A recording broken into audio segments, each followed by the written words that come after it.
billahi minasyaitonir rajim. Bismillahirrahmanirrahim. Alhamdulillahirabbil alamin wassalatu wassalamu ala asyrafil anbiya'i wal mursalin wa ala alihi wa sahbihi ajma'in. Allahumma iftah alaina hikmataka wanshur alaina min khaza'ini rahmatika ya arhamar rahimin. Rabbi shrah li sadri wa yassir li amri wahlul 'uqdatam min lisani yafqahu qawli. Allahumma faqihna fid din وعلمنا تأويل واهدنا إلى صراطك المستقيم صراط الذين أنعمت عليهم من النبيين والصديقين والشهداء والصالحين وحسن أولئك رفيقا يا أرحم الراحمين. سبحانك لا علم لنا إلا ما علمتنا إنك أنت العليم الحكيم. أما بعد. Assalamualaikum warahmatullahi wabarakatuh. Alhamdulillah tuan-tuan dan puan-puan, selamat pagi. Apa khabar? Sabahul khair, good morning diucapkan kepada sidang penonton setia rancangan Bual Bicara Agama nombor 1 di Malaysia. Tak lain tak bukan, Tanyalah Ustaz, biar tahu, jangan keliru. Alhamdulillah tuan-tuan dan puan-puan, sekali lagi Allah Subhanahu Wa Taala mentakdirkan dan mengizinkan kita pada pagi ini untuk sekali lagi bersama-sama di dalam majlis ilmu untuk kita sama-sama memahami tentang agama. Dan ingat, sepotong hadis Nabi yang bermaksud, barang siapa yang Allah hendaki dia menjadi seorang yang baik, maka Allah Subhanahu Wa Taala akan fahamkan dia dengan agama. Jom insya-Allah tuan-tuan dan puan-puan, sidang penonton yang Allah dah takdirkan untuk kita sama-sama pada pagi ini menyaksikan di kaca skrin TV anda masing-masing. Sebenarnya Allah nakkan kita ini menjadi seorang yang baik, insya-Allah. Jadi tuan-tuan dan puan-puan, jom sama-sama kita sediakan pena dan kertas kita, sama-sama kita catat dan kita ambil ilmu, seterusnya kita sebarkan kepada manusia dan masyarakat yang lainnya, insya-Allah. Jadi tuan-tuan dan puan-puan, seperti biasa, rancangan Tanyalah Ustaz kita akan menampilkan dengan tajuk-tajuk yang cukup menarik, dan tajuk pada hari ini juga tidak kurang menariknya, berkaitan dengan ilmu tasawuf, iaitu berkaitan dengan adab membaca Al-Quran. Dan insya-Allah pada hari ini 13 April 2019 bersamaan dengan 7 Sya'ban 1440 Hijriah, dan hari ini merupakan hari Sabtu, dan saya tahu insya-Allah kebanyakan daripada kalangan penonton kita pada hari ini bercuti. Jadi jom sama-sama kita ambil sedikit masa, kita tambah, kita top upkan ilmu kita pada hari ini, insya-Allah, bagi membincangkan tajuk kita berkaitan dengan adab membaca Al-Quran. Seorang ustaz yang cukup popular, seorang ustaz yang cukup terkenal, handsome, bujang lagi tuan-tuan dan puan-puan, iaitu bersama dengan saya pada pagi ini Al-Fadhil Ustaz Ahmad Fuad Mukhtar kita. Assalamualaikum Ustaz. Assalamualaikum. Da'i Loman sihat? Alhamdulillah sihat. Ustaz nampak muda Ustaz ni. Alhamdulillah, Da'i Loman nampak sangat berkaliber. Alhamdulillah. Amin amin rabbil alamin. Jadi tuan-tuan dan puan-puan, seperti biasa, sekiranya ada sebarang persoalan yang ingin diajukan kepada kami berkaitan dengan tajuk kita adab membaca Al-Quran, boleh untuk hubungi kami secara terus di talian 0355690349 ataupun menerusi talian WhatsApp kami di talian 011112336480 ataupun boleh menerusi laman media sosial rasmi kami di Facebook Tanyalah Ustaz TV3. Nampak gambar poster saya dengan Al-Fadhil Ustaz Ahmad Fuad kita, boleh untuk bertanyakan soalan-soalan berkaitan dengan tajuk kita pada hari ini menerusi ruangan komen di poster tersebut, insya-Allah. Jadi tuan-tuan dan puan-puan, tanpa buang masa lagi, kita dengarkan sedikit tausiah ilmu berkaitan dengan tajuk kita adab membaca Al-Quran daripada Al-Fadhil Ustaz kita, insya-Allah. Silakan Ustaz. Auzubillahi minasyaitonirrajim. Bismillahirrahmanirrahim. Asyhadu an la ilaha illallah wa asyhadu anna Muhammadar Rasulullah. Allahumma salli ala Muhammad wa ala alihi wa sahbihi wa baraka wa sallam. La ilaha illallah Muhammadur Rasulullah fi kulli lamhatin wa nafasin adada ma wasi'ahu ilmullah. Al-muhtaram alim ulama yang berada bersama dengan kita, masya-Allah tabarakallah, para asatizah, orang-orang soleh, orang taat kepada Allah Jalla wa Ala. Seterusnya tuan-tuan, puan-puan, para penonton yang dirahmati oleh Allah Subhanahu Wa Taala, kekanda saya dan Luqman, mudah-mudahan sentiasa ceria, indah wajahnya, berseri, insya-Allah. Amin amin. Tuan-tuan, para penonton dimulakan oleh Allah Jalla wa Ala, Allah Subhanahu Wa Taala memberikan kepada kita beberapa pengajaran. Antaranya dalam surah Al-Furqan, kata Allah Subhanahu Wa Taala, a'udzubillahi minasyaitonirrajim, bismillahirrahmanirrahim. Tabarakalladzi nazzala al-furqana ala 'abdihi liyakuna lil 'alamina nadhira. Kata Allah Subhanahu wa taala, Maha berkat Tuhan yang menurunkan Al-Furqan kepada hamba-Nya Muhammad sallallahu alaihi wasallam untuk menjadi peringatan dan amaran bagi seluruh penduduk di alam ini. Saudara, maka kerana ini pada pagi ini kita berbicara tentang Al-Quran yang mana menjadi satu anugerah kepada Nabi besar Muhammad sallallahu alaihi wasallam. Apabila Al-Quran turun, maka terbatallah semua kitab-kitab suci yang terlebih dahulu datang terhadap kita. Sebab itu tuan-tuan dimulakan oleh Allah Jalla wa Ala. Namun pada ayat ini seperti mana yang disyarahkan dalam kitab Syekh Muhammad Fuad ibn Kamaluddin Al-Maliki, cerita kepada kita saudara bahawa Allah Subhanahu wa taala menggunakan kalimah yang cukup luar biasa di sini. Kata Allah, Tabarakalladzi nazalal furqan. Maha berkat Tuhan yang menurunkan Al-Furqan. Maha berkat bermaksud tuan-tuan puan-puan dimulakan oleh Allah Jalla wa Ala. Allah Taala apabila menurunkan Quran, Allah berikan keberkatan di sana. Dan keberkatan itu adalah merupakan pintu babum barakah. Sehingga dengan Al-Quran, mereka yang mencari kebahagiaan dalam hidup, mereka yang terhadap dengan bermacam penyakit, walhasil termasuklah penyakit mental illness sekalipun. Kerana dalam Quran Allah Taala bagi tahu kepada kita, ala bizikrillah, dengan mengingati Allah dan Luqman, maka hati kamu akan menjadi tenang. Secara psikologi ada orang kata, Ustaz, saya baca Quran tapi tetap saya tak kurang kadar depression saya. Memang tetap tak kurang kadar anxiety saya. Saya faham kes ini pernah berlaku dan kes ini menjadi jawapan sebahagian daripada speaker berbicara tentang itu. Tetapi perkara itu, study case tersebut tak boleh membatalkan dalil Quran yang mengatakan ala bizikrillah. Dengan kamu mengingati Allah Jalla wa Ala, maka kamu akan hilang segala pesakit ataupun penyakit yang memberikan kepada kita gelisah jiwa, sengsara perasaan kita. Kenapa tuan-tuan dimulakan oleh Allah Jalla wa Ala? Memang betul kita baca Quran saat tertekan. Memang betul kita solat saat tertekan dan Luqman. Tapi masalah adakah ada rasa pada ketika itu? Rasa itu sebenarnya yang disyarahkan oleh Imam Al-Ghazali dalam kitab Ihya Ulumuddin. Permasalahan pada hari ini seperti mana dikatakan oleh Al-Habib Ali Al-Jufri, ketika mana masalah datang dalam hidup kita, jangan kita tenggelam dalam keadaan tenggelam sehingga tak nampak di mana puncak untuk keluar daripada masalah tersebut. Dan ketika mana kita tak nampak macam mana cara keluar daripada masalah tersebut, pada akhirnya akan menjadikan kita karam dalam masalah. Dan kita tak akan jumpa kat mana pintu keluar daripada permasalahan tersebut. Sebab itu tuan-tuan dimulakan oleh Allah Jalla wa Ala. Walhasil daripada perkara ini yang kita kena pandang adalah apakah rasa kita apabila kita bermasalah dan kita buka Al-Quran. Kita buka Al-Quran, nilainya adalah bukan untuk menyelesaikan masalah kita, tidak. Orang yang memandang Al-Quran itu sebagai pengubat ataupun syifa.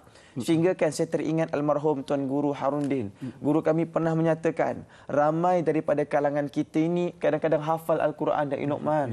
Banyak hafal Quran, 30 juzuk diamalkan dan dijaga, dipelihara. Namun kata Tuan Guru, ramai orang yang tak pandai nak menggunakan Al-Quran. Di mana ayatnya? Apakah ayat antibiotiknya? Apakah ayat Panadolnya? Dan apakah ayat paracetamolnya? Serta apakah ayat bagi menghapuskan kansernya? Dan itu semua terkandung dalam Al-Quran, sehingga pada akhirnya akan menjadikan ubat terhadap kita. Dan Allah Ta'ala nyatakan di sini, Tabarakalladzi nazalal furqan. Allah Ta'ala ini yang maha barakah telah memberikan Quran turun kepada Muhammad sallallahu alaihi wasallam. Dan disyarah lagi oleh Syekh Muhammad Aliwil Maliki. Kenapa Allah Ta'ala menggunakan kalimah ala abdihi? Allah Ta'ala kata, aku menurunkan Quran yang penuh barakat ini kepada hamba-Ku. Bermaksud tak khusus di sana bukan tak khusus sekadarnya kepada Muhammad sallallahu alaihi wasallam. Dan Allah Subhanahu wa taala menggunakan abdihi walaupun dijelaskan kepada Muhammad, tetapi Allah Taala nak letak kebersamaan kepada Nabi besar Muhammad. Bermaksud kita tak akan mampu bersaing dengan Nabi. Betul. Yang mana iman Nabi ini makin lama makin meningkat. Dan adapun iman kita yazid wa yankus, bertambah lantas berkurang. Namun, saudara dimulakan oleh Allah, para penonton sekaliannya, ayat ini menceritakan bahawa keberkatan Quran ini diturunkan kepada setiap orang yang ambil perasaan ubudiyah kepada Allah Subhanahu Wa Taala. Sehingga dalam kitab Syekh Al Maliki mengatakan, tak ada makam yang paling tinggi di sisi Allah Jalla wa Ala kecuali kita menjadi hamba kepada Dia dan merasakan bahawa kita ini cukup hamba. Man arafa nafsak. Siapa yang kenal diri dia, faqad arafa rabbak. Maka dia akan mengenal pencipta dia. Sebab itu Da'i Luqman, para penonton yang dirahmati oleh Allah Jalla wa Ala, saya tertarik dengan pandangan yang dibawa oleh Ibrahim Khawas yang dia mengatakan kepada kita bahawa obat hati itu ada 5. Da'i Luqman. Apakah itu obat hati yang ada 5? Antaranya saya akan membawakan dia kepada struktur yang sangat baik. Yang pertama adalah duduk dengan orang-orang soleh, tuan-tuan sekalian.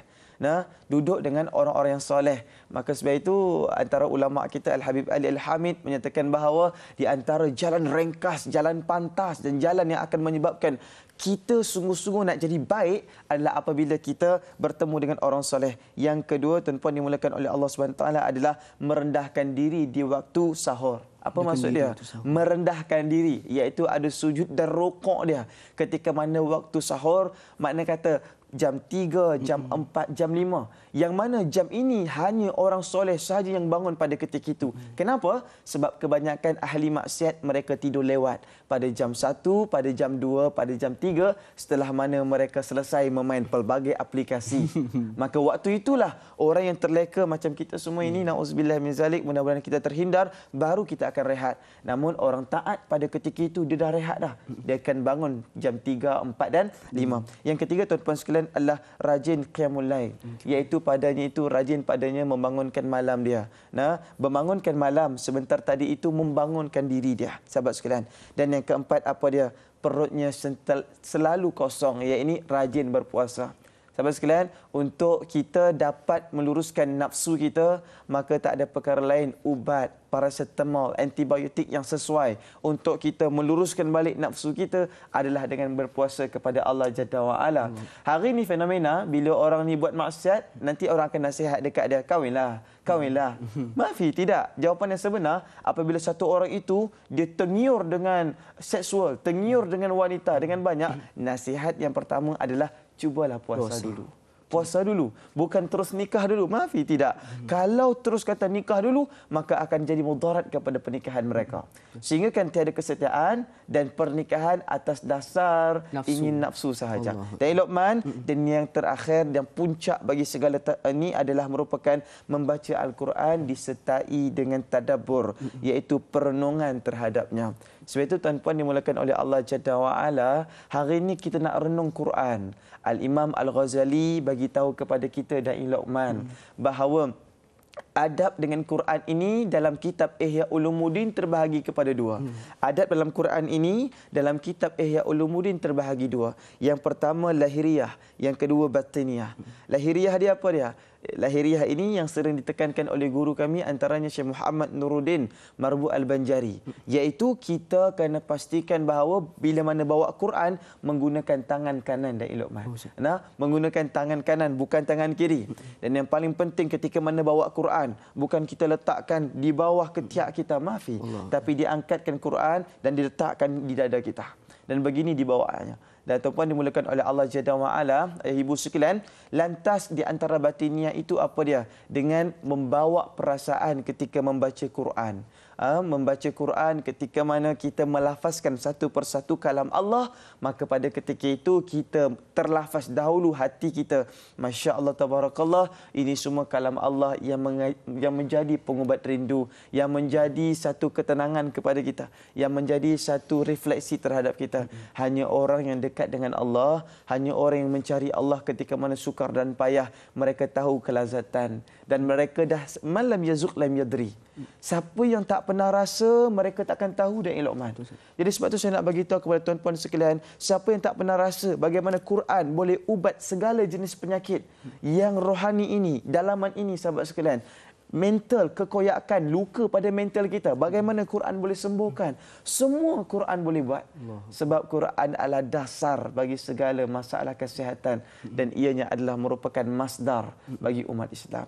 InsyaAllah Da'i Luqman. Jadi itulah Ustaz, bila mana Ustaz ada menerangkan di antara ubat hati ada 5, yang salah satunya yang terakhir disebutkan, yang kemuncak bagi ubat segala hati itu adalah membaca Al-Quran dan disertakan dengan tadabbur dengan Al-Quran tersebut sendiri. Dan Ustaz, bila mana Ustaz menyebutkan berkaitan dengan Al-Quran ini merupakan ubat kepada segala penyakit, saya cukup teringat kepada satu hadis Nabi menyebutkan bahawa sekiranya kita berpegang pada 2 perkara, akan selamat sampai bila-bila. Iaitu salah satunya itu adalah Al-Quran. Ustaz, terima InsyaAllah. kasih penerangan yang cukup menarik pada pagi ini. Jadi tuan-tuan dan puan-puan, kita teruskan Ustaz dengan soalan pertama. Kita nak raikan daripada sahabat dari Facebook kita, insya-Allah, daripada Puan Ram Desaru.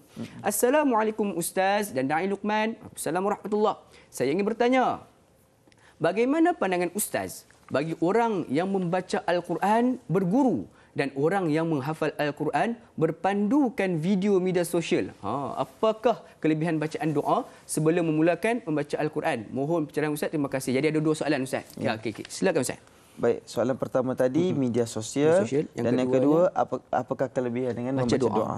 Baik, tuan-puan dimulakan oleh Allah Jalla wa Ala. Masya-Allah tabarakallah.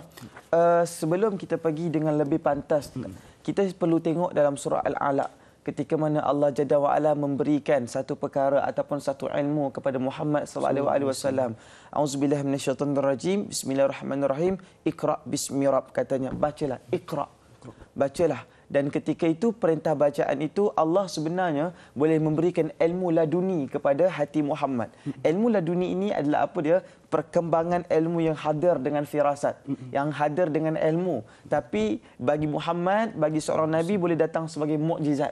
Tapi tuan-puan dimulakan oleh Allah Jalla wa Ala, Allah Ta'ala tetap minta Nabi belajar dengan Jibril alaihi salatu wassalam. Persoalannya, Jibril ketika mana mengajarkan Quran kepada Muhammad SAW, Nabi Muhammad yang naik ke Gua Hira.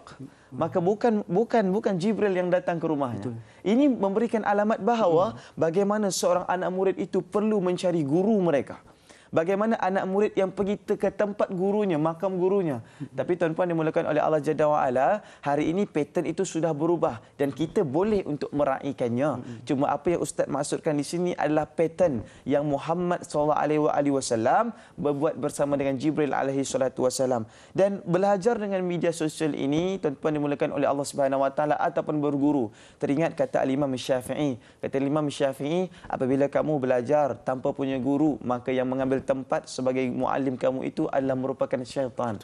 Namun dengan kita nak berinteraksi dengan zaman kontemporari pada hari ini, zaman muasarah, maka kita boleh berguru di media sosial. Namun pastikan perbincangan itu hidup. Bermaksud ada guru yang menegur kita pembacaan kita dan kita mengikuti apa yang dipesan oleh guru kita sebentar tadi.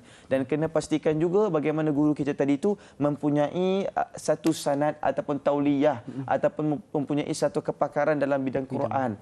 Dek kerana itu tuan-puan dimulakan oleh oleh Allah Subhanahu wa taala, maka itu hukumnya adalah harus dengan mempelajari di media sosial. Adapun Ustaz, untuk soalan kedua, Ustaz sambung soalan kedua kan. Tapi sebelum itu tuan-tuan dan puan, kita nak berhenti untuk berehat sebentar. Dan ke mana-mana nak tahu jawapannya, teruskan bersama kami dalam rancangan Tanyalah Ustaz, biar tahu jangan keliru.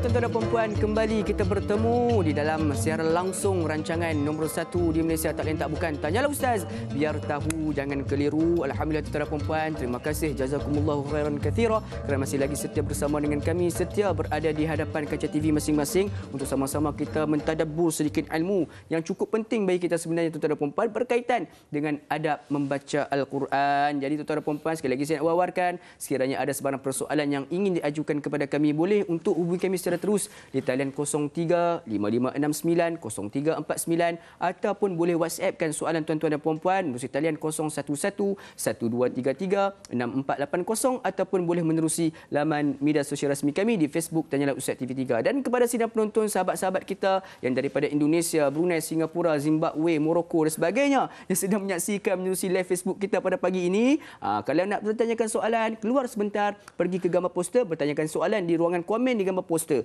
Dan jangan lupa untuk klik button share. Kita sebarkan kepada sejauh dan seluas yang mungkin ilmu yang kita dapat pagi ini. Mudah-mudahan yang menjana salah satu saham pahala buat kita bersama. InsyaAllah. Jadi Ustaz, sebelum mana kita berhenti berehat sebentar tadi, kita menerima dua soalan daripada Puan Ram Desaru kita. Dan soalan yang keduanya berkaitan dengan apakah fadilat dan kelebihan bagi orang yang membaca doa sebelum mana membaca Al-Quran. Ustaz, tafadhal Ustaz. Masya-Allah, tabarakallah, tuan-tuan dimulakan oleh jadah oleh Allah SWT. Saya menarik dari Da'i Luqman, luar biasa.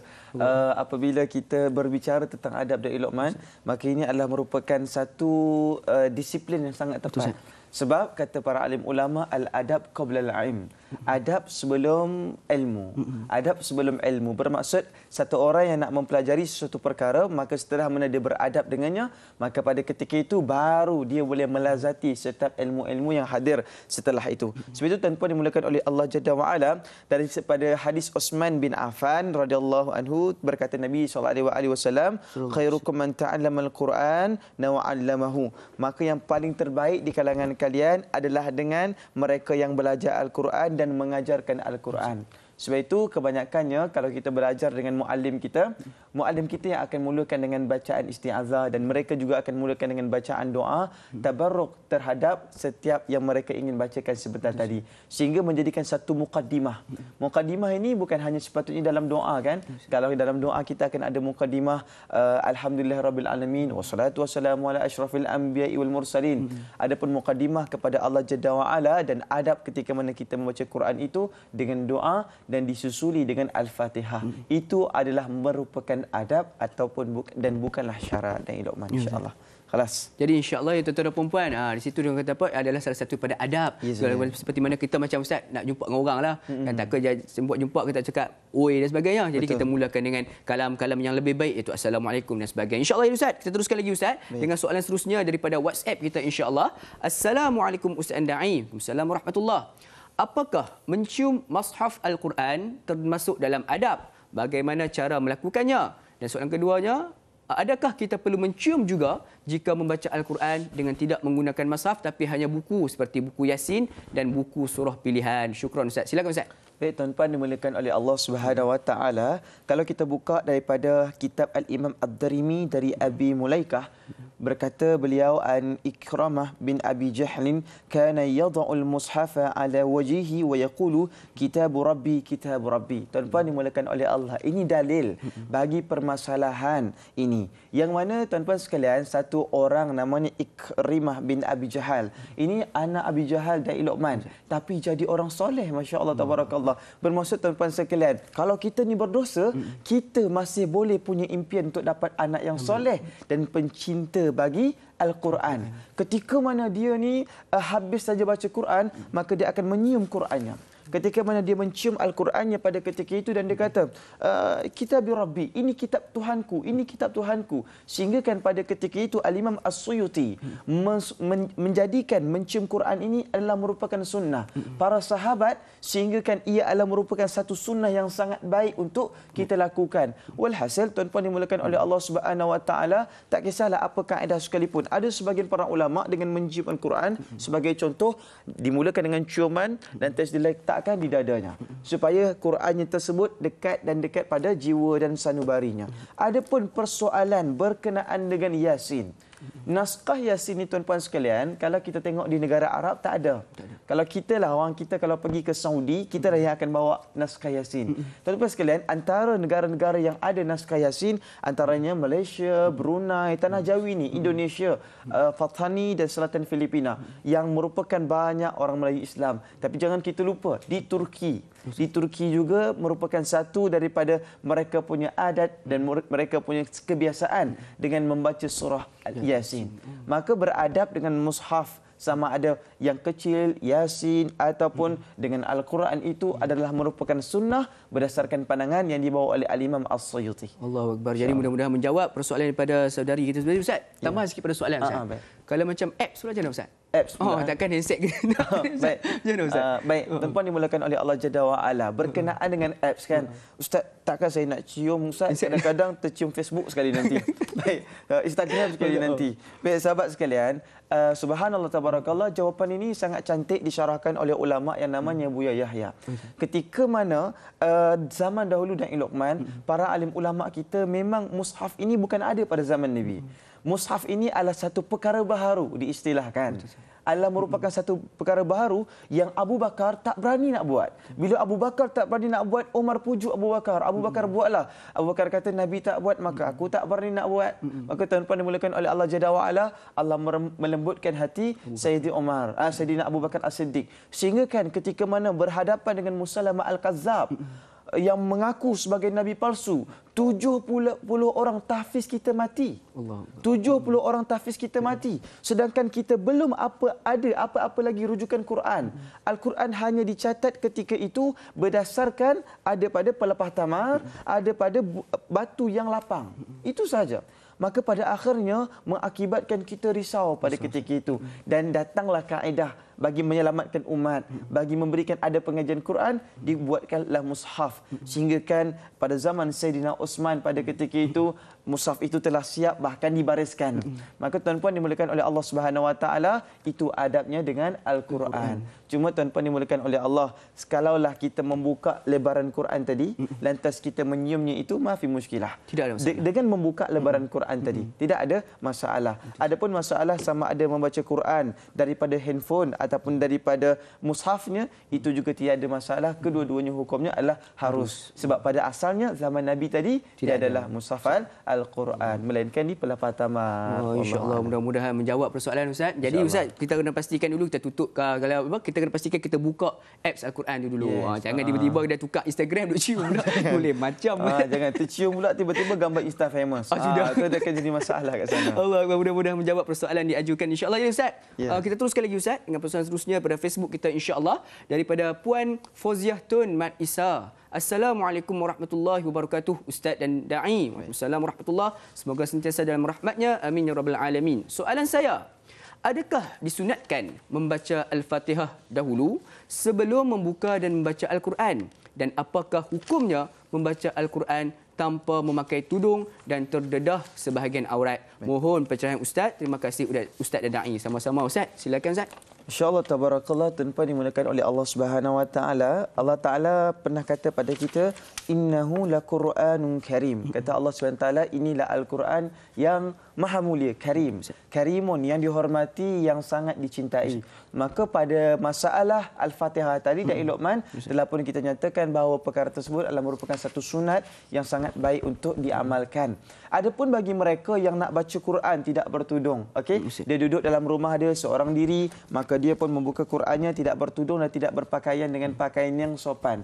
Maka ketika yang dibicarakan dengan aurat adalah apabila seorang wanita tadi itu berhadapan dengan orang selain daripada mereka. Bermaksud makhluk.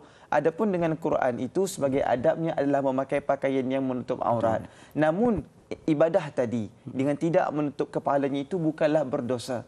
Cumanya su'ul adab ataupun mukhalafatul adab, dengan tidak beradab dengan Al-Quran. Dengan tidak beradab dengan Al-Quran. Maka fil haqiqah ketika mana kita membaca Al-Quran, kalau sebaiknya kita itu dalam keadaan bersih, pakaiannya suci dan menghadap kiblat. Ini semua adalah perkara yang adab yang akan menjadikan kita akan dapat memaknai Al-Quran dengan lebih mendalam, insya-Allah. Insya-Allah. Jadi tuan-tuan dan puan-puan, yang saya elok-elok kita memakai pakaian yang menutup aurat. Jumpa orang Ustaz pakai cantik-cantik dengan Al-Quran mukjizat. Kita buat itu. Allah. Sir. Kita teruskan lagi insya-Allah pada pagi ini. Terima kasih di atas soalan-soalan yang diajukan Ustaz. Ada sedikit persoalan Ustaz berkaitan dengan adab nak sucikan diri daripada ni kan. Sebelum kita kena sucikan diri, kena ada wuduk. Jadi Ustaz, kalau macam kita menggunakan contoh tadi, kalau masaf ialah kita kena wajib ada wuduk. Pandangan pada sebahagian ulama. Dan kalau berkaitan dengan memegang masa macam Yasin tadi semua Ustaz, kena wuduk ke tak perlu Ustaz? Baik, soalan berkaitan dengan ini ada disyarahkan oleh para alim ulama. Dan saya cenderung kepada pandangan alim ulama daripada Darul Iftah Mesir. Di mana Darul Iftah Mesir ini adalah badan berfatwa di Mesir yang paling berkaliber dan berkarisma. Jadi tuan-tuan sekalian yang mengaji kitab ataupun yang mengaji di universiti boleh rujuk pandangan-pandangan daripada Darul Iftah Mesir. Darul Iftah. Jadi tuan-tuan sekalian, Darul Iftah ni memberitahu kepada kita bahawa yang menjadi syarat kita berwuduk itu adalah apabila memegang mushaf Al-Quran.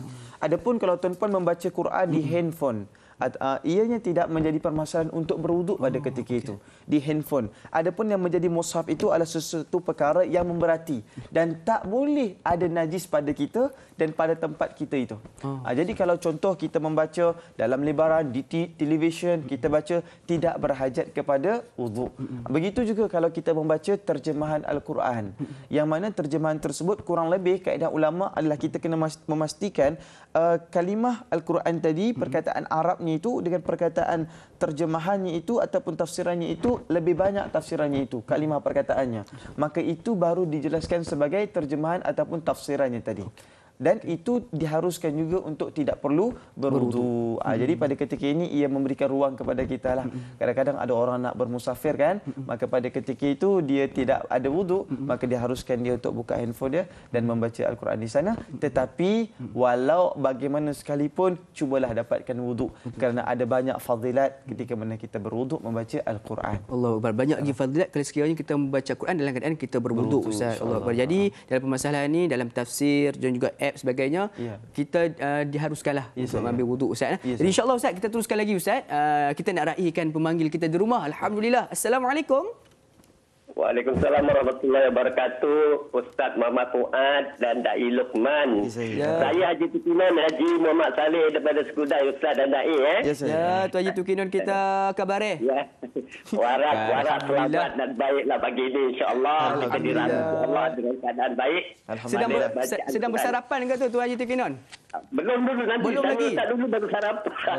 Alhamdulillah, hebat, terbaik, cemerlang Tuan Haji Tukinon kita. Silakan dengan soalan kita Tuan Haji Tukinon, insya-Allah. Persoalannya begini Ustaz, saya nak tanya dan saya minta pencerahan daripada Ustaz pagi ini.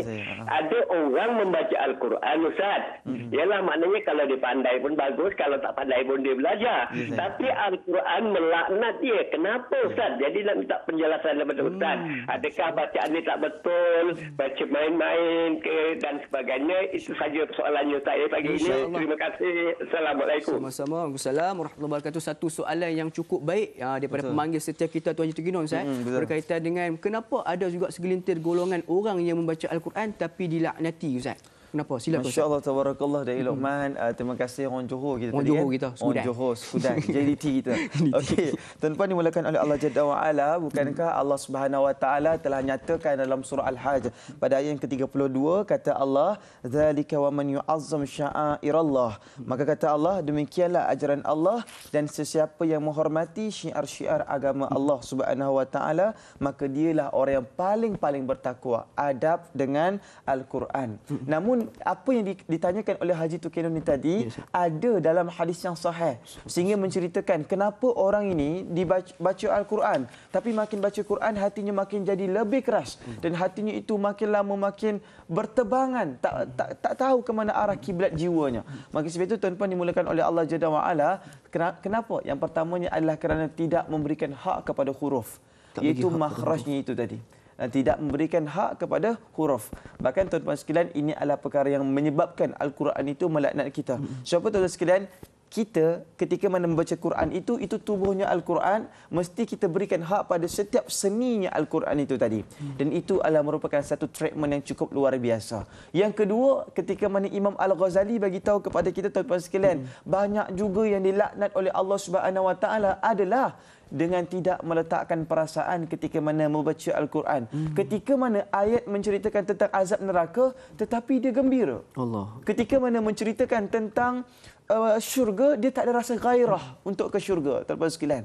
Dan ketika mana dia sedang membawa hati dia, membawa jiwa di ibadah sekalian, dia tidak ada meletakkan di mana perasaannya ketika mana melazati kalam-kalam Allah. Dia baca dengan syarat membaca saja, lantas letak tanpa ada perasaan. Ini orang sebenarnya dia tidak merasakan bahawa besar sesuatu perkara tersebut. Apakah ciri-ciri orang yang memandang perkara tersebut dengan besar? Adalah dengan meletakkan nilai pada perkara tersebut. Kalau kita pandang Quran sebagai perkara yang sangat bernilai, kita tidak akan lepas diri daripada dia. Man yuhibbu syai'an katsiran min zikrihi. Siapa yang cinta kepada sesuatu, maka dia tidak akan lepas sesuatu. Dan Luqman dulu ada seorang anak murid tanya kepada syekh dia, "Wahai syekh, bagaimanakah pandangan kamu orang dahulu punya hubungan dengan Al-Quran?" Maka kata syekh, orang dahulu punya Quran hubungan mereka adalah seperti mana hubungan kalian dengan handphone kalian. Allah. Maka tersentak anak muda pada ketika itu, tuan-tuan sekalian. Kata Syekh tadi, orang dahulu hubungan mereka dengan Al-Quran adalah seperti mana hubungan kita hari ini dengan handphone kita. Fil hakikah, handphone telah merampas hubungan kita dengan Al-Quran, dan handphone telah menjadi orang yang ketiga memecah belahkan cinta kita dengan Tuhan. Allah. Wallahu a'lam bishawab. Baru Ustaz, cukup cantik ayat pada Ustaz. Orang dahulu hubungannya dengan Al-Quran ibarat orang masa kini hubungannya dengan handphone. Masya-Allah. Allah Akbar. Mudah-mudahan Ustaz. Saya bila mana Ustaz sebut tadi salah satu sebab mengapa kita dilaknat, kata Imam Al-Ghazali, itu adalah bila mana kita tak letakkan hati pada bacaan. Maksud dia kita tak memahami apa yang kita baca Ustaz.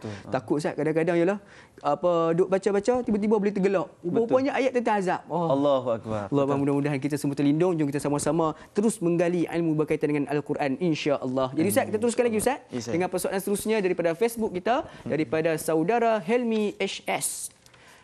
Assalamualaikum Ustaz Da'i dan kru tanya Ustaz. Waalaikumsalam warahmatullahi.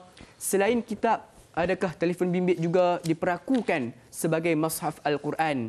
Apakah panduan kepada kita agar ikhlas mentelaah Al-Quran dan tidak mengutamakan taranum tetapi juga tadabbur? Terlalu mengutamakan taranum itu nampak seperti hanya mahukan pujian orang yang mendengar. Mohon pencerahan Ustaz, biar tahu, jangan keliru. Jazakallah. Daripada Tuan Haji Helmi Haji Saiden daripada Sungai Tiga, Sipitang, Sabah. Orang Sabah jauh. Okey, bakal kau insya-Allah kita dengar apa kata Ustaz kita. Ustaz, berkaitan dengan orang yang hanya memfokuskan kepada taranum tetapi tidak pada tadabbur, Ustaz. Bagaimana? Silakan. Baik, subhanallah tabarakallah. Kalau kita analisis kepada soalan daripada kawan kita bersabah tadi, hakikatnya ada dua soalan. Yang pertama, soalan dia, adakah handphone juga mushaf? Baik, sebenarnya mushaf ini tuan-tuan sekalian daripada kalimah safhah. Safhah ni adalah helaian muka surat. Jadi kalau di handphone ini tiadalah helaian muka suratnya. Makanya ianya tidak diiktiraf ataupun tidaklah kita anggap dia seperti Quran. Bermaksud kalau kita masukkan ia, kalau kita bawa ini ke dalam tandas, tak ada masalah. Tak ada masalah, tapi dengan syarat buka aplikasi yang lain. Buka aplikasi yang lain. Lantas kita boleh masuk ke toilet dalam keadaan yang tak ada permasalahan di sana. Tidak dikira membawa Al-Quran. Begitu juga Ustaz, bagaimanakah dengan orang yang mengutamakan bacaan Al-Quran dengan taranum? Baik, tuan-tuan sekalian, taranum ini adalah merupakan satu perkara yang harus bagi kita. Adalah merupakan satu perkara yang harus untuk diamalkan. Cuma tuan-tuan sekalian, ibu ayah sekalian, ada beberapa pandangan para alim ulama berkenaan dengan taranum ini. Jangan sampai apabila kita membaca Quran, kerana taranum kita itu orang merasa terkesan dengan taranum, bukan dengan isi Quran. Dia terkesan dengan taranum orang itu tadi, tapi bukan dengan isi Quran. Tapi pada pandangan saya, kebiasaan kita di Nusantara ini, ketika mana kita membaca Al-Quran, itu memberikan satu attention. Orang lain kata, Masya Allah, kita ada musabaqah Quran. Orang melihatkan kepada satu peluang, ruang dakwah di sana. Memberi ruang untuk Al-Quran itu disenikan, itu adalah perkara yang sunnah. Bahkan para alim ulama, kita tahu kita di Malaysia ini berpandukan kepada sanad dan pegang kepada riwayat Imam Hafs, sehingga kan ianya menjadi satu rujukan untuk kita.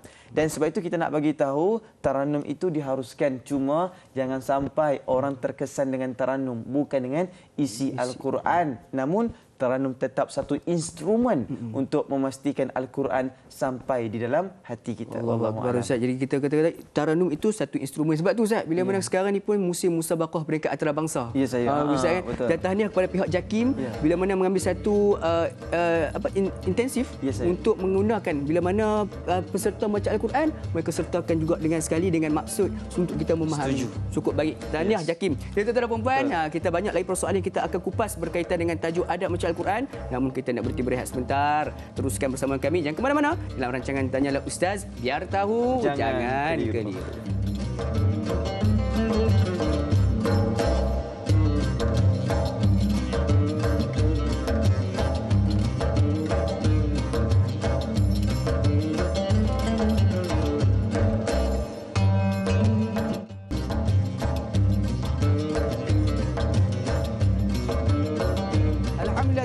puan, kembali kita bertemu di dalam rancangan Tanyalah Ustaz, biar tahu, jangan keliru. Sambil-sambil kita minum kopi bersarapan pagi pada pagi ini, sambil-sambil kita mengambil santapan daripada sudut fizikal kita, kita juga mengambil sedikit santapan daripada sudut rohani kita dalam rancangan Tanyalah Ustaz, biar tahu, jangan keliru. Tajuk kita pada hari ini juga berkaitan dengan something yang cukup dekat dengan kita, iaitu berkaitan dengan adab membaca Al-Quran. Mudah-mudahan selepas ini kita cek balik diri kita, adakah selama ini kita membaca Al-Quran dalam keadaan kita kurang adab ataupun memang kita sudah beradab. Tapi kalau kita masih lagi belum kurang adabnya, maka pada saat itu jom sama-sama kita perbaiki diri kita beradablah dengan Al-Quran mulai daripada saat sekarang. InsyaAllah, sekali lagi tuan-tuan dan puan-puan, saya nak wawarkan sekiranya ada sebarang persoalan yang ingin diajukan kepada kami, boleh untuk hubungi kami secara terus di talian yang tertera di sebelah kiri skrin kita, di sebelah kanan saya ni. InsyaAllah sama-sama kita ambil sedikit intipati, tanya soalan kepada kami, mana tahu sama-sama daripada persoalan tersebut akan memberi ataupun memberikan jawapan buat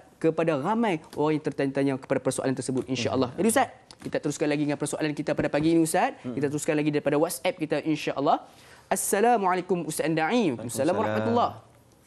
Semasa membaca Al-Quran, tiba-tiba telefon berbunyi atau ada orang datang mengajak berbual. Adakah ini juga dikatakan kurang beradab ketika membaca Al-Quran? Dan soalan keduanya, pada waktu bilakah sesuainya untuk mentadabbur Al-Quran supaya dapat kekhusyukan, ketenangan dan kefahaman kepada yang membacanya? Mohon perkongsian Ustaz. Terima kasih daripada Cik Puan Sal. Jadi Ustaz, soalan yang pertama itu berkaitan dengan ada orang tiba-tiba datang rumah ataupun orang call. Macam mana Ustaz kita nak hadapi Ustaz? Masya-Allah, tabarakallah. Tuan-puan dimuliakan oleh Allah Subhanahu Wa Taala, punya di situ package dua soalan. Hari ini banyak orang bagi package. Alhamdulillah. Package.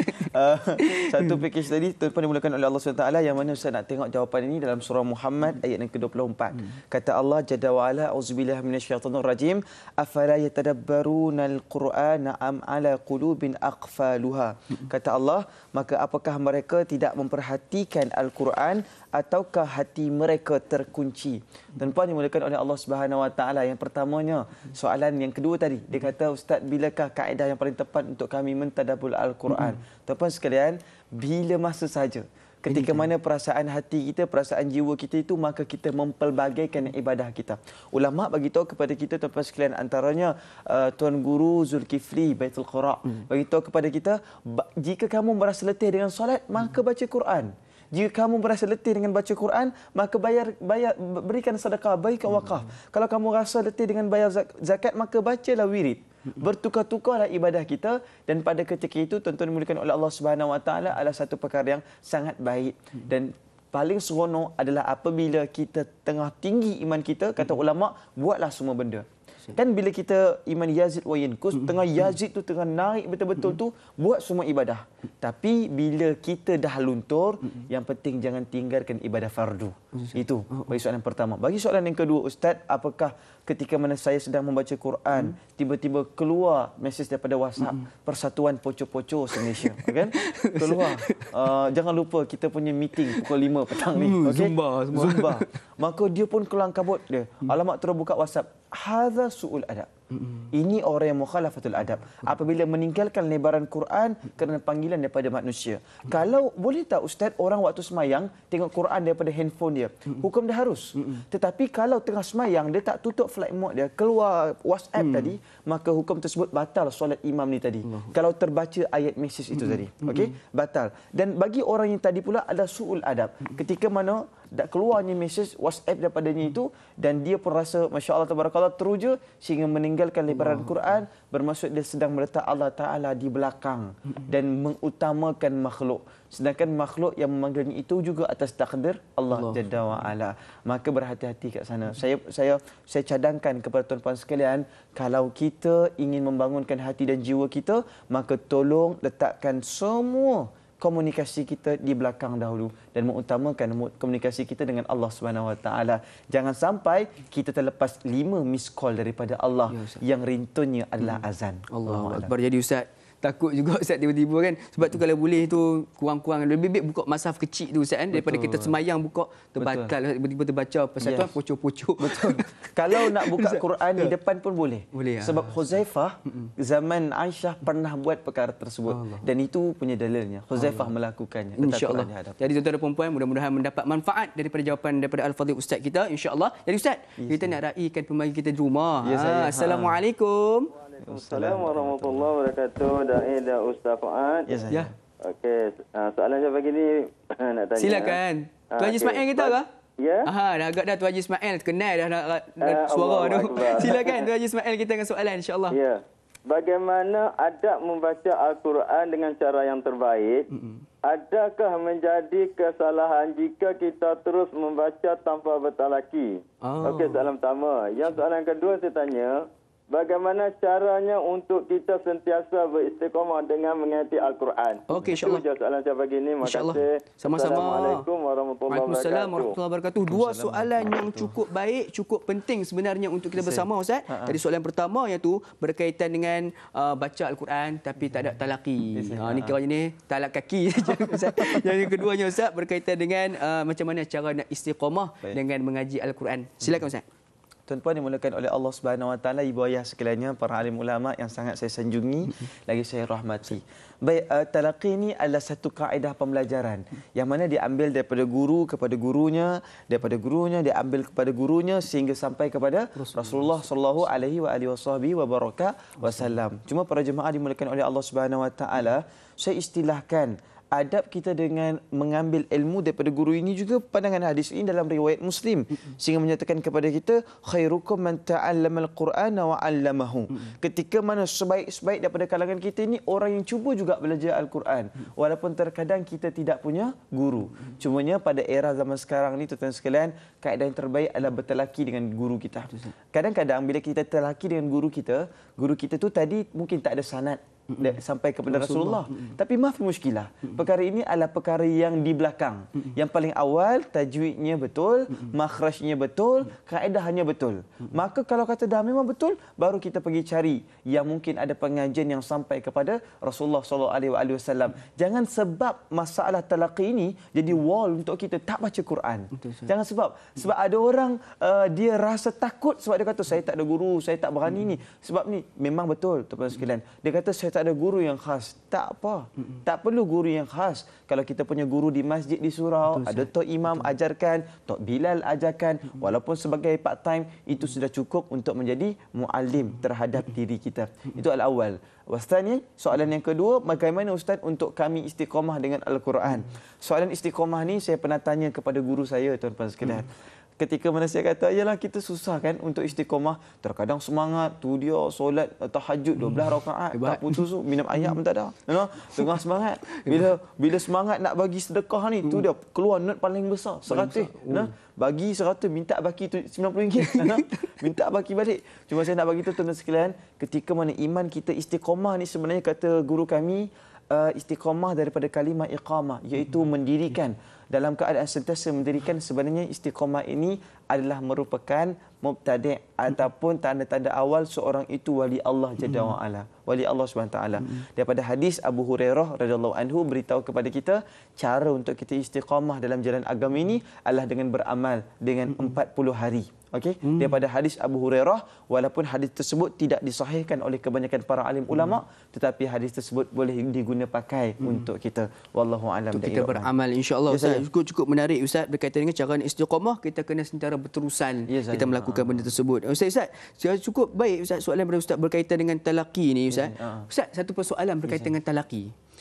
Contohnya dia nak mendapatkan satu kepastian sama ada pembacaan itu benar ataupun tidak. Jadi dia berguru dengan ramai Ustaz. Ustaz, adakah dibolehkan begitu Ustaz? Baik, soalan ni pun sangat baik dan ramai jadi risau. Dia kata saya kalau belajar dengan guru ni dah tak boleh belajar dengan guru yang lain. Baik, tuan-tuan dimulakan oleh Allah Subhanahu Wa Taala.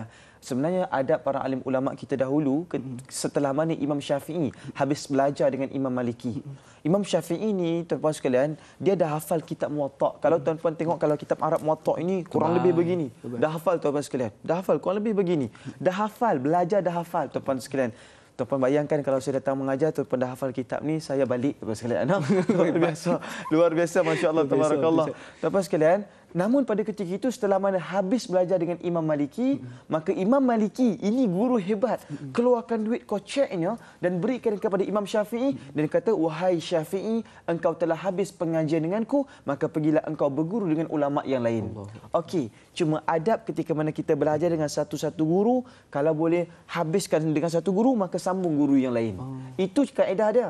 Itu kaedah yang diharuskan. Bermaksud bukan ambil guru ni sikit, ambil guru ni sikit, ambil guru ni sikit, lah tak ada satu pun yang khatam. Tak boleh begitu, tuan-tuan sekalian. Sebab kata Imam Syafi'i, tuluz zaman. Siapa yang nak mengaji agama ni perlukan kepada zaman dan masa yang mana mereka letakkan. Habis satu guru ni dalam 2 tahun ataupun 6 bulan pun okey dah. Pergi kepada guru yang kedua ataupun dia buat kursus seminggu. Habis seminggu belajar dengan guru yang kedua. Lantas yang ketiga, adapun dengan memperbanyakkan guru ini satu perkara yang sangat baik.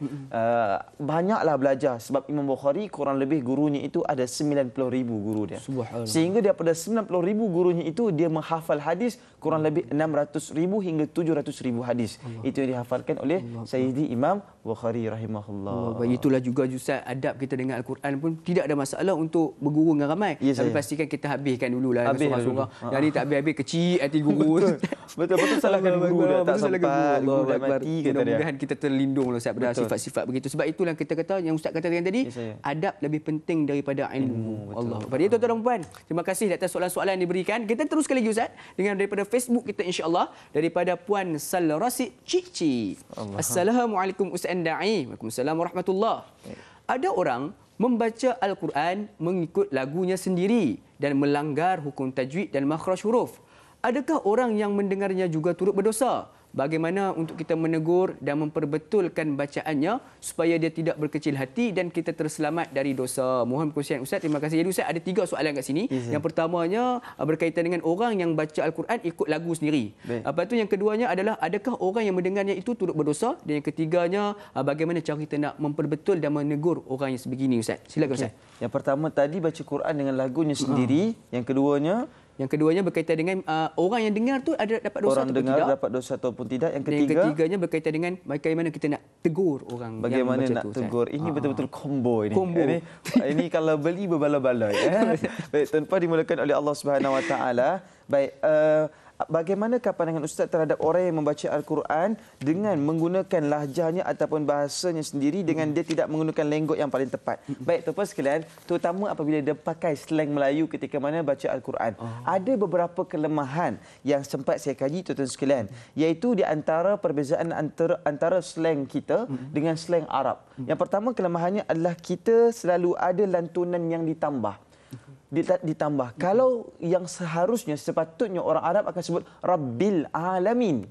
Tapi kalau orang kita akan sebut Rabbil Alamin. Rabbil Alamin. Dia Rabbil tu lam dia sebut tadi tu.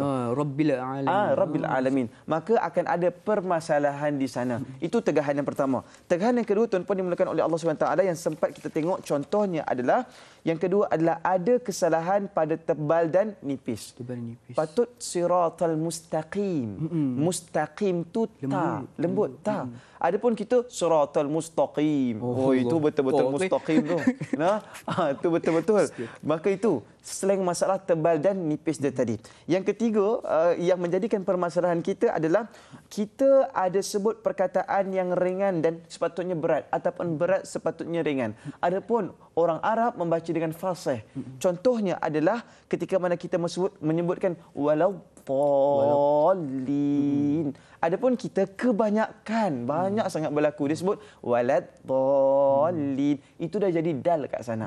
Seharusnya dad kat sana. Maka sebab itu tuan-tuan dimulakan oleh Allah, yang pertama tadi itu kena berhati-hati. Jangan sampai kita menggunakan kaedah kita sendiri dalam membaca Al-Quran. Adapun bagaimanakah pandangan terhadap orang yang mendengar tapi pandangannya tersebut tadi dia tidak mampu menegurnya. Baik, ini juga terdapat tuan-tuan sekalian berkenaan daripada satu hadis yang hadisnya itu pangkatnya hasan daripada Ibnu Majah dan At-Tabrani. Kata apa dia?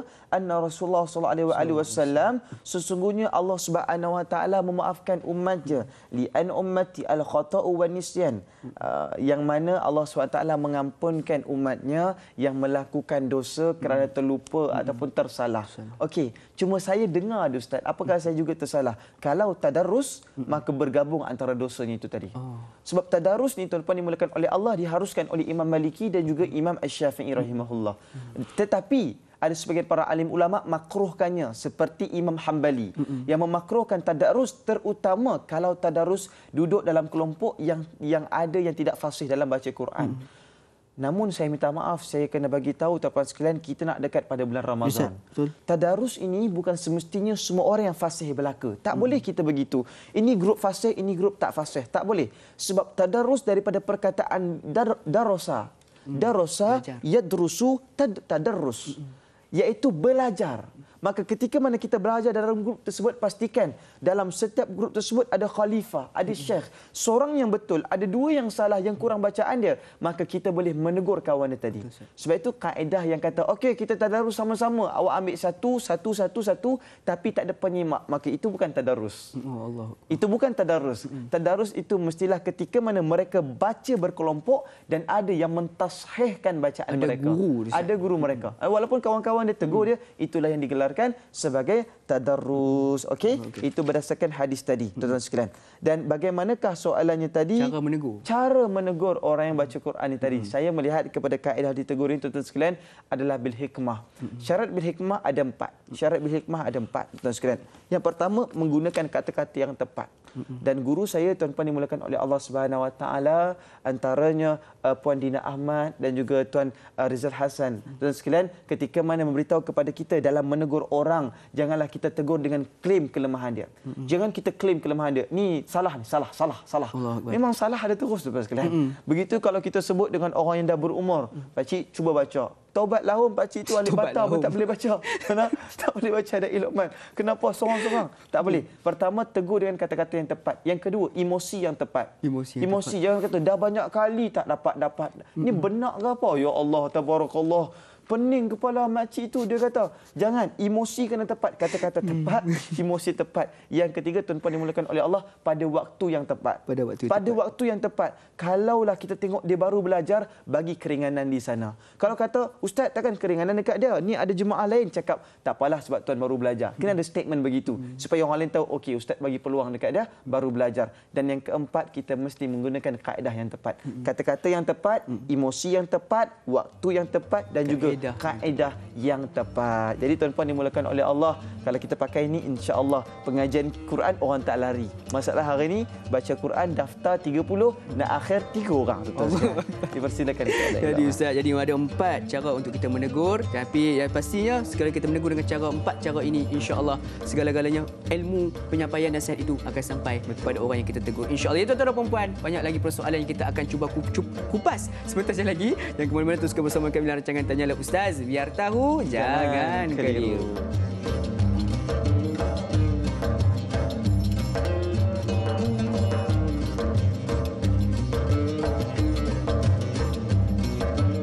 Khalidu bil Qur'ani huwa imamuna ala hidayatillahi amitna.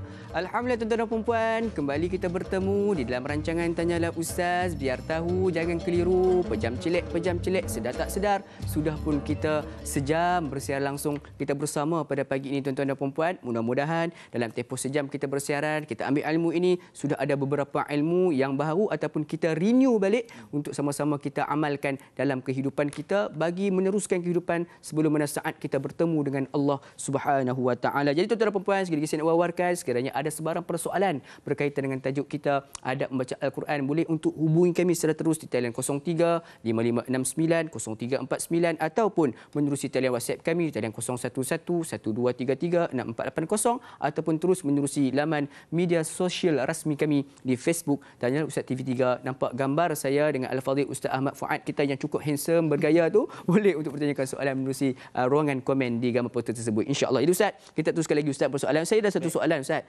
berkaitan dengan segelintir mungkin ada di kalangan sahabat-sahabat kita yang belum Islam, di kalangan orang-orang yang kafir lagi ni yang nak membaca Al-Quran, adakah dibolehkan Ustaz? Silakan Ustaz. Tuan-tuan dimulakan oleh Allah Subhanahu Wa Taala, istilah ini adalah istilah yang sama, tidak menyakiti ataupun tidak membenci, tidak. Kalau muslim itu muslim, kalau yang non-muslim itu memang namanya itu kafir, ataupun kalau dilunakkan belum muslim.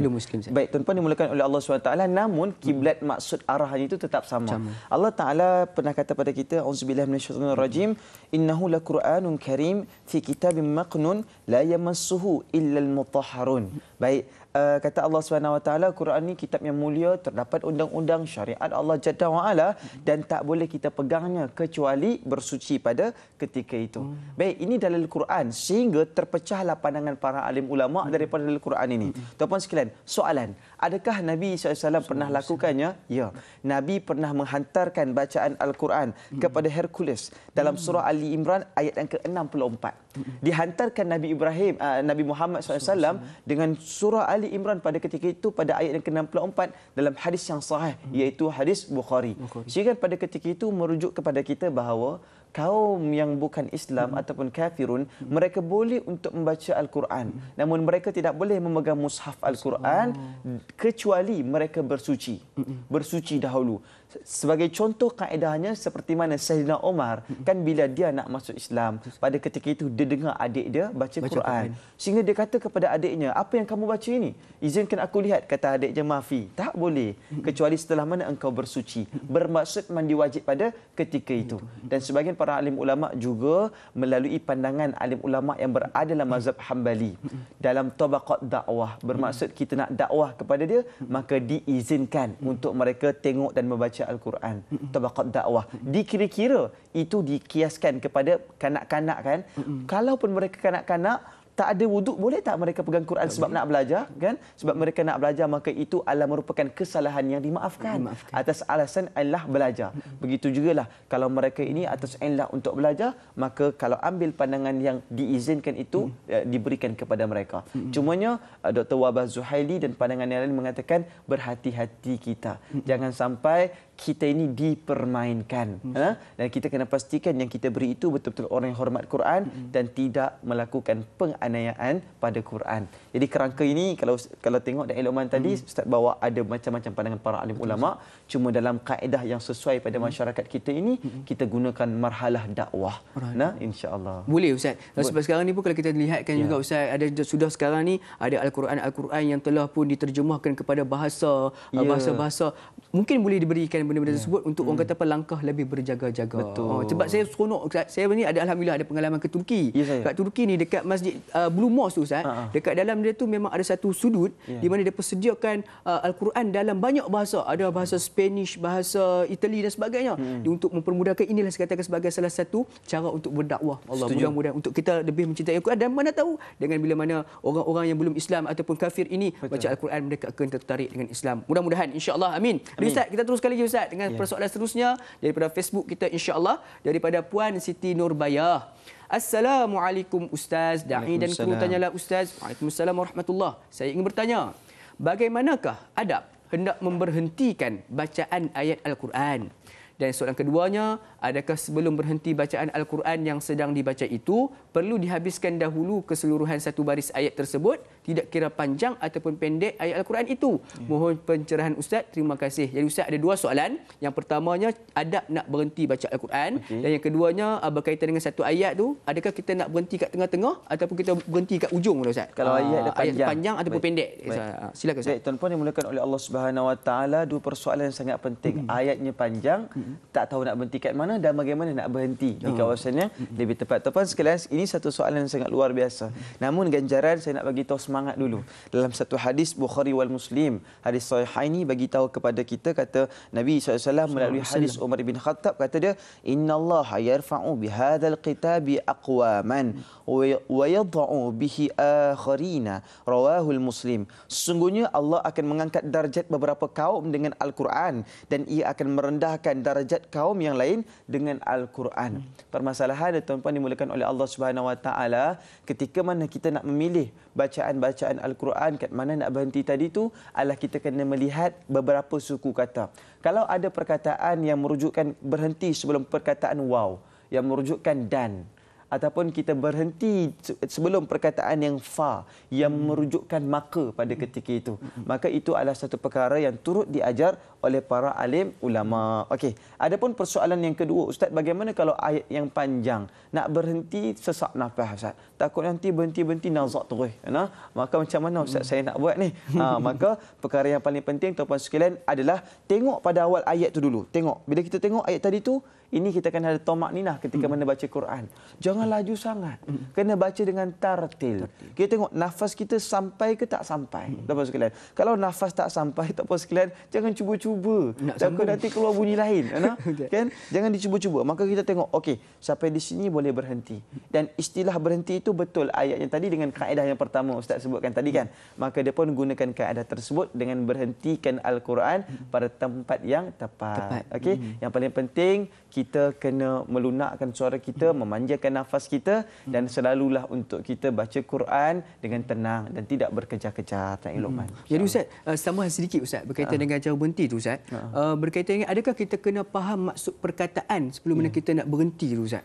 Pada saya itu satu perkara yang sangat afdal. Fadilat untuk kita mesti faham dulu baca Quran. Sebab itu tuan-tuan sekalian, saya ingat lagi pesan guru kami ketika mana kita menghentikan Al-Quran pada bukan tujuan maksud Al-Quran itu, takut-takut nanti kita mengistilahkan dengan istilah yang salah.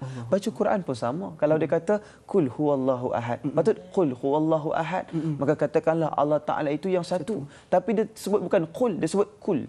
Kul huwallahu ahad. Dia kata makanlah Tuhan yang satu. Kul. Oh, dah tersalah tuan-tuan. Bila masa pula Tuhan kita makan. Nauzubillah min zalik. Laisa kamitslihi syai'. Allah Taala tidak sama dengan makhluk walaupun 1 inci tuan-tuan sekalian. Walaupun apa sudut sekalipun Allah Taala tidak pernah sama dengan makhluk daripada zatnya, sehingga kan Allah Taala tidak langsung sama dengan makhluk. Al-Quran kena berhati-hati. Kalau tidak jadi masalah seperti tadi. Allah, mudah-mudahan menjawab persoalan yang diajukan oleh puan kita seperti tadi, insya-Allah. Iaitu tuan dan puan, kita teruskan lagi Ustaz, boleh? Dengan sahabat kita. Ni daripada sahabat kita jauh ni, daripada Indonesia, iaitu saudari Azizah Atmaja Putri. Assalamualaikum warahmatullahi wabarakatuh. Ustaz Fuad Mukhtar dan Uthman serta kru Tanya Ustaz TV3. Waalaikumsalam warahmatullahi wabarakatuh. Soalan Azizah, apakah diperbolehkan membaca Al-Quran dan mengkhatamkannya dalam waktu sehari? Dan bagaimana hukum yang demikian itu? Saya pernah mendengar akan larangan mengkhatamkan baca Al-Quran kurang dari 3 hari. Mohon penjelasannya Ustaz. Ustaz, bagaimana tu? Silakan. InsyaAllah tabarakallah. Yang pertamanya saya belum mendengar lagi pandangan ini daripada mana-mana masyayikh. Jadi saya minta maaf untuk tak dapat berikan komentar lebih panjang. Adapun dalam hal kita untuk mengkhatamkan Al-Quran ini, berdasarkan yang dikatakan sebentar tadi, ada pandangan begitu, saya belum pernah jumpa lagi lah. Jadi saya minta maaf komentarnya itu. Cumanya kalau kita tengok dalam manaqib Al-Imam Syafi'i rahimahullah. Imam Syafi'i ketika mana Syahrul Ramadan, dia mampu untuk mengkhatamkan Al-Quran, tuan-tuan sekalian, sehari kurang lebih 2 kali. Sehingga kan pada akhir Ramadan dia dapat mengkhatamkan sebanyak 60 kali Al-Quran. Ustaz, ini mustahil. Siapa kata ini mustahil? Entum kena ingat ayat ini. Man lam yazuk lam yadri. Kita yang tak pernah rasa takkan pernah tahu. Mereka yang hifzul Quran, yang dah hafiz Quran, baca mereka luar biasa. Dan mereka mempunyai karamatus sa'ah, iaitu karamat masa. Kerana mereka bercinta dengan masa mereka. Sehingga di setiap masa mereka itu cepatnya tidak seperti cepat masa kita. Kerana mereka mempunyai masa yang sangat luar biasa. Tanpa dimulakan oleh Allah Jalla wa'ala. Kalau Imam Syafi'i boleh mengkhatamkan Quran tersebut kurang lebih tuan-tuan sekalian di hujung Ramadan 60 kali. Maka satu perkara yang sangat-sangat luar biasa. Bahkan saya nak bagi tahu ya, beradab dengan Al-Quran ini begitu juga kena beradab ketika mana baca kitab hadis tuan-tuan sekalian. Kitab hadis. Di antara adab sebelum baca Quran itu adalah bersugi juga. Bersugi.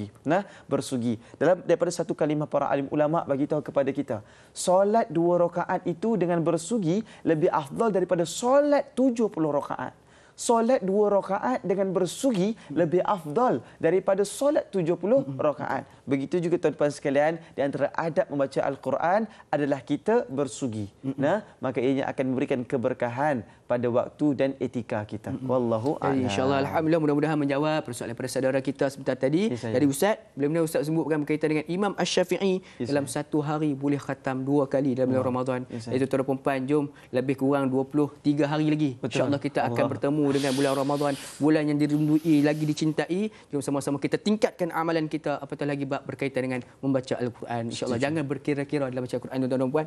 Buat. InsyaAllah. Ustaz, kita teruskan lagi Ustaz. Dengan soalan seterusnya daripada Facebook kita, daripada saudara Muhammad Effendi Mat Daud. Assalamualaikum. Assalamualaikum warahmatullahi wabarakatuh. Saya dari Lahak Yoi. Orang Lahak Yoi, Sik Gelugok, Pulau Pinang.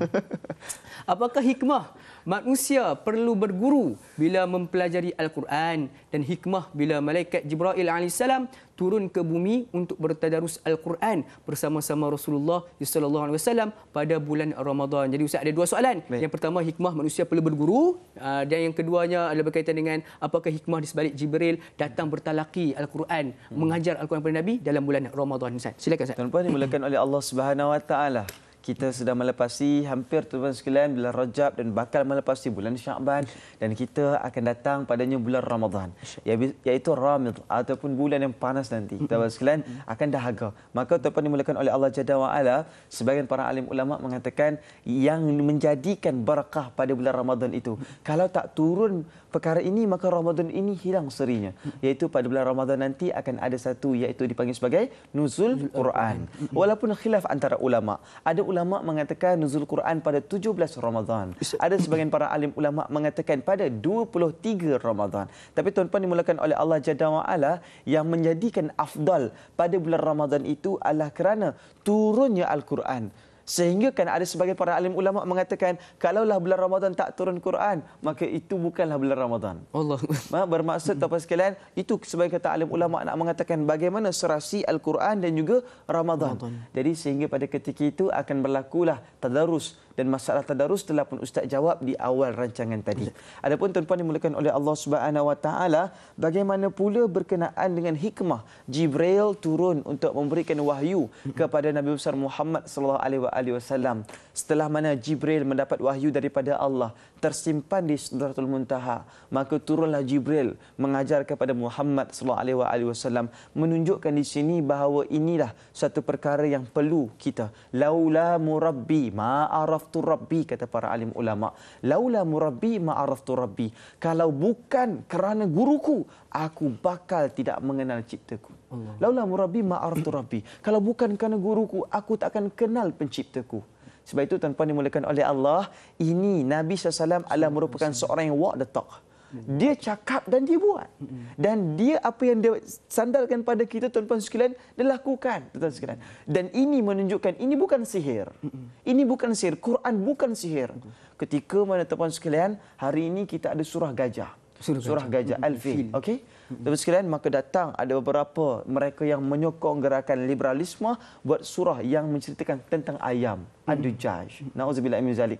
Maka ini adalah satu permainan kepada Nabi besar Muhammad sallallahu alaihi wasallam. Dan saya kira tuan-tuan sekalian, saya mohon ampun dan maaf, perkara ini adalah perkara yang mesti kita nyatakan prinsip kita terhadap Muslim. Yang paling penting, apa sekalipun yang kita nak bawa ini, Nabi nak tunjukkan kepada kita, kalau Nabi itu berguru dengan Jibril, kenapa kita nak takut berguru? Nabi yang paling sempurna, Nabi yang paling indah itu masih ada guru, kenapa kita sombong kalau ditegur oleh guru kita? Wallahu a'lam. Ustaz, sebenarnya Nabi itu sebenarnya boleh minta je ke Allah untuk dapatkan ilmu, tapi tetap berguru. Itu juga kita kena juga berguru. Itu merupakan adab sebenarnya, salah satu untuk adab macam Al-Quran juga Ustaz. Insya-Allah Ustaz. Jadi Ustaz, kita sebenarnya sudah pun berada di penghujung rancangan kita. Rasa cepat sangat. Banyak lagi soalan yang kita tak boleh jawab. Seronok dengan Ustaz Al-Fadhil, Ustaz Fuad kita berbicara dan menyampaikan ilmu, tapi buat macam mana setiap yang permulaan ada pengakhirannya Ustaz. Jadi Ustaz, sebagai sedikit kesimpulan dan sedikit bacaan doa ringkas kepada Ustaz, mudah-mudahan majlis ilmu kita pada pagi ini diberkati Allah Subhanahu Wa Taala. Insya-Allah, silakan Ustaz. Masya-Allah, tabarakallah. Saya yakin para penonton kita pun rasa semangat bila dengar Da'i Luqman mulakan. Luar biasa, tahniah. Dan saya nak doakan kepada tuan-puan yang dimulakan oleh Allah Subhanahu Wa Taala fil khalasah. Tuan-puan, jangan pilih Al-Quran setelah mana tiada pilihan. Jangan pilih Al-Quran setelah mana tiada pilihan. Tapi pilihlah Al-Quran selagi mana kita mampu memilih. Tuan-tuan sekalian, sebab itu saya nak bagi tahu kepada entum, Quran akan ubat semua jenis penyakit. Dalam Quran ada treatment, tuan-tuan sekalian. Dan Ustaz bagi tahu, namun tidak menafikan bagaimana ada treatment di luar sana. Treatment profesional, medical yang sangat bagus, yang kalau disinergikan dengan Al-Quran itu terlebih dan terhebat bagus. Namun kita yakin dan percaya, ala bizikrillah, dengan kamu mengingati Allah Subhanahu Wa Taala, segala jenis penyakit yang ada dalam jiwa kita itu terpaksa keluar, dan mereka dihalau keluar daripada menginap daripada jiwa dan perasaan kita. Dan ini terbukti dengan para alim ulama kita. Kebanyakan ulama Al-Quran, gigi mereka tidak luntur dan jatuh kerana membaca Al-Quran. Abu Hurairah terjaga gigi mereka kerana memuji Rasulullah. Dan kerana itu, tuan-tuan dimulakan oleh Allah Subhanahu Wa Taala, kebanyakan orang yang tidak mampu membaca Al-Quran, pada akhirnya dia mudah untuk nyanyuk, tuan-tuan sekalian. Sebab Quran treatmentnya daripada kanan ke belah kiri, tuan-tuan sekalian. Dan itu merupakan satu treatment yang cukup luar biasa. Ada PhD, ada master, ada ijazah seperti kita semua, tuan-tuan sekalian, diploma, ia belum tentu lagi memastikan akal kita sihat sampai hujung nyawa. Tapi mereka yang dapat baca Al-Quran, itu adalah satu benteng asas untuk jauh daripada penyakit nyanyuk. Dan saya doakan tuan-puan yang tak boleh lagi baca Quran, tetapi berhajat untuk baca Quran, mudah-mudahan Allah Ta'ala makbulkan hajat tuan-puan. Amin. Kalaulah kita punya cita-cita tak tercapai di dunia ini, jangan risau. Di syurga sana, kerana Quran ini qadim, bakalan ada untuk mereka pencinta Al-Quran. Dan ia akan menjadi saksi dalam hadis yang sahih untuk alam barzah kita. Wallahu a'lam bishawab. InsyaAllah. Ustaz, sebagai sedikit pengakhiran sedikit bacaan doa Ustaz. InsyaAllah. Auzubillah minasyaitonir rajim. Bismillahirrahmanirrahim. Alhamdulillah rabbil alamin wassalatu wassalamu ala asyrafil anbiya'i wal mursalin wa ala alihi washabbihi ajma'in. Ya Allah, ya Tuhan kami, jadikanlah hati kami hidup dengan Al-Quran ya Allah. Ya Allah, tolong bentengkan kami daripada maksiat ya Allah. Jauhkan kami daripada sifat munafik dan fasik ya Allah. Ya Allah, bersihkan darah kami daripada pemaksiat ya Allah. Bersihkan jiwa kami daripada pengotor ya Allah, dan bersihkan akal kami daripada hasad dan dengki ya Allah. Ya Allah, ya Tuhan kami, tolong bantu umat Islam ya Allah. Bantu sahabat-sahabat kami di Palestina ya Allah, dan bantulah mereka di New Zealand ya Allah, dan seluruh bumi orang Islam ya Allah. Ya Allah, ya Tuhan kami, kembalikanlah kegemilangan Al-Quran sebagai satu daripada masdar ya ini yang akan mengubati segala macam penyakit dan memberi ubat bagi segala permasalahan ya Allah. Ya Allah, ya Tuhan kami, ampuni kami, pimpinan kami, dan berikan kebahagiaan kepada mak dan ayah kami yang mengajar kami, yang mengeluarkan dana untuk kami belajar Al-Quran ya Allah. Terima kasih atas segala-galanya ya Allah. Wa sallallahu ala Muhammad wa ala alihi wa sahbihi wa baraka wa sallam. Walhamdulillahi rabbil alamin. Amin amin ya rabbal alamin. Mudah-mudahan dengan bacaan doa daripada Al-Fadhil Ustaz kita tadi menjadi satu penutup yang baik buat kita bersama Ustaz, dan juga satu penutup yang terbaik untuk perkongsian ilmu kita pada pagi ini insya-Allah. Jadi Ustaz, sekali lagi jazakallahu khairan katsira di atas perkongsian ilmu. Mohon dihalalkan ilmu pada kami semua pada pagi ini Ustaz. Mudah-mudahan ianya kalau dah ada halalkan, insya-Allah kami pun mampu untuk sampaikan dan sebarkan insya-Allah. Amin. Dan tuan-tuan dan puan-puan, sebagai kalam hikmah untuk pada hari ini, Al-Quran sebagai penyelamat, pastikan ia terus tersemat di mana? Di hati. InsyaAllah tuan-tuan dan puan-puan, bertemu lagi dari episod Rancangan Tanyalah Ustaz. Biar tahu jangan keliru. Wabillahi taufiq wal hidayah. Wassalamualaikum warahmatullahi wabarakatuh. Allah yang Esa, Nabi Muhammad pesuruhnya yang diutuskan kepada semua. Aku berbangga dengan Islam agamaku, dan ku bersyukur dilahirkan di dalamnya. Aku memohon petunjuk dan hidayahmu, bimbinglah daku menuju ke syurga.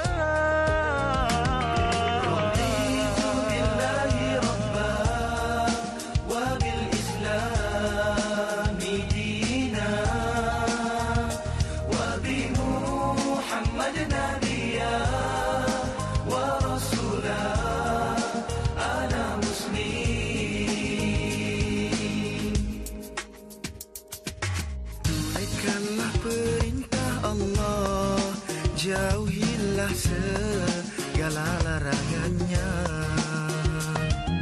Jadilah insan yang berguna kepada Tuhannya dan jua agama.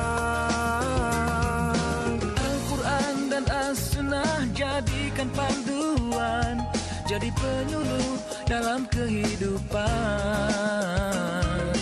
Peliharalah ia dengan sebaiknya, itulah pesan Rasul yang tercinta.